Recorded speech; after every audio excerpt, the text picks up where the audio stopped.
that Jehovah was using him and directing him.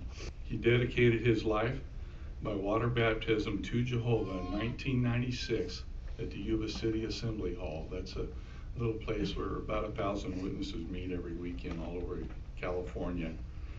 And so at the age of 69 now, he's dedicating himself in water baptism to Jehovah. But it's interesting because Steve said he remembers in the late 60s Ben going out in door-to-door ministry. And so some brothers got a hold of him at one time and pressed the need on him, didn't they, for him to go out and service. So he saw that. The few times I walked around the ranch and talked about spiritual things, I told you already how he responded to me. It was never negative. It was always in support of his wife and his kids. In fact, even the congregation, we'll talk about that a little bit more in just a second. But that's Ben getting baptized in 1996. In fact, he took a lot of vacations, but one of the major vacations for the family growing up as kids revolved around going to conventions. In fact, they went to Canada, they went to Idaho, New Mexico, San Francisco, and so he saw that it was important to his wife and it was important to the kids, and so he made it a part of his life. You know, he did whatever he had to do, prepare the vehicle. It said he had an old Chrysler, and so he would prepare that vehicle and off they would go. They'd go to the conventions, and then once there, even though he wasn't baptized, he always volunteered to work in the work service. They always had a volunteer desk at every convention, right? If you had a pulse, you'd be used. And so Ben worked in the parking lot. Oftentimes, Steve was telling me he worked in the kitchen from sun up to sundown. Could you imagine that? Here's a man that is not even baptized yet, and he's volunteering his whole day to help an assembly or a convention to flow smoothly. So we see what kind of man he was. He was self-sacrificing, even though he may not even have been baptized at the time. When he was raising the kids, he wasn't baptized yet. So definitely, that was something that really stood out to me. And he never complained. He did it with a smile on his face. One time at the Rose Bowl convention, they had moved from Colorado back to Los Angeles or in that area down there around Pomona. And they went to the Rose Bowl convention and Pasadena, of course, and all that. It's huge. It's like, what, 8 days, something like that? And he extended and opened up his house, even though it was full of people already, to let a family from Mexico stay with him in the house. And so it shows you what kind of a self-sacrificing man he was. He realized that what the scriptures say, like in Ecclesiastes chapter 7 and verse 1, that a name is better than good oil. So see, he was building a really nice reputation, even among people that knew him just as a hard diesel mechanic.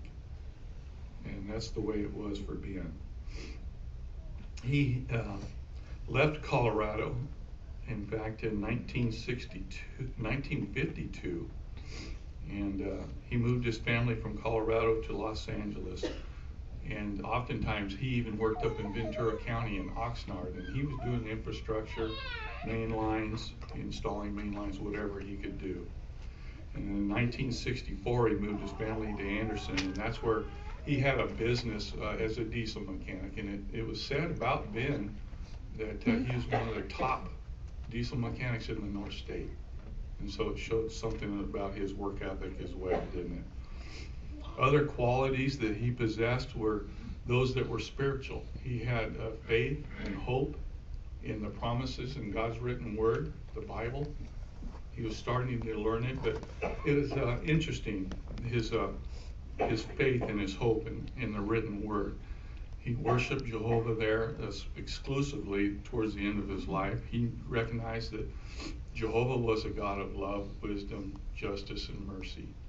And then he recognized the fact that Jesus Christ, God's only begotten Son, was the one through whom which all salvation comes, that he laid down his life for the human race. And he exercised faith in that ransom sacrifice. So that's something that was dear to Ben. He definitely had faith. And his faith was demonstrated by the fact that he went to those conventions with his family. He took time off of work. He saved up the money, he fixed the car, he did whatever he had to do. In fact, he demonstrated that faith by allowing a book study arrangement where they would study the Bible for an hour. He had that in his home, even though he wasn't dedicated at the time, for years. And that's a real sacrifice, because every week you got to vacuum the floor, set up the chairs. And so it was important to him to support his loving wife, Rebecca, and the kids. He realized that God had a purpose regarding this earth.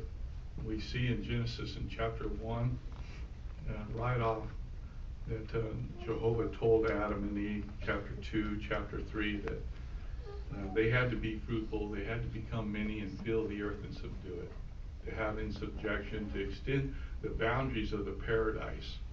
And so they were to be cultivators of the ground and take care of what the Creator had put there. And he realized this. He had respect for all the properties that he ever owned. He just constantly worked around his properties. And basically, it was his little paradise. It was important to him. And so he looked forward to God's promises of actually restoring the earth. If you have a Bible with you, I'd like to invite you to turn to Revelation chapter 21.